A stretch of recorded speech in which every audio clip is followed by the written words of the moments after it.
Harry, please don't cry, mate. We'll find her, I promise. It was now after lunch and we still hadn't heard from Grandma. I was starting to think I had dreamt that Grandma was in the whoopee cushion. There was a knock at the door. Hello, Karen, how's that mother of yours? No one has heard from her all morning.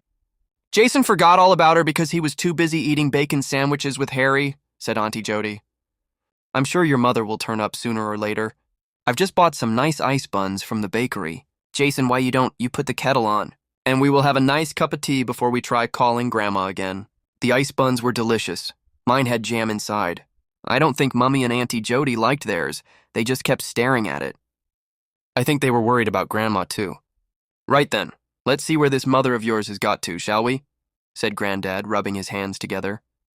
We all walked in a line into the living room. Granddad cleared his throat. Come on now, Carol, stop teasing young Harry. You're upsetting the poor lad. We stood in silence, waiting for Grandma to speak, but nothing happened. Everyone sat down and just looked at each other. None of the grown-ups spoke for what felt like hours.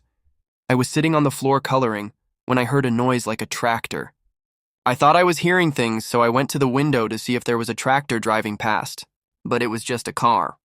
I turned around to go back to my coloring when I saw the whoopee cushion light up, all blue like the lights on a police car. Look, everybody! Be quiet, Harry, the grown-ups are trying to think. But Mummy, I said, the whoopee cushion has got lights on it. The grown-ups turned around and gasped. The whoopee cushion was now flying around the room like a helicopter. Auntie Jody was on the floor with her hands covering her head. My goodness, that's something you don't see every day. Where did you get that from, Harry? Asked Granddad. A friend gave to me for my birthday. I have always wanted a whoopee cushion. I bet you never counted on getting one that ate your grandma. No, not really, Granddad, but one that eats teachers would be handy.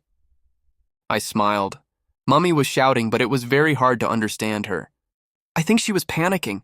She shouts and talks very fast sometimes when she can see I'm going to hurt myself. Make it stop, she said, catching her breath. The whoopee cushion stopped. It started to make a noise like a creaking gate as two legs and arms slowly appeared.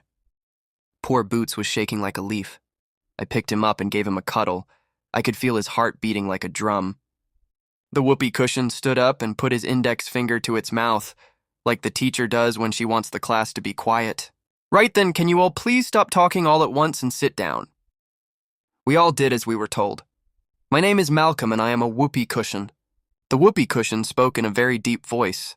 I started to giggle. I thought it was funny that he told us he was a whoopee cushion because we could see he was. The whoopee cushion, sorry.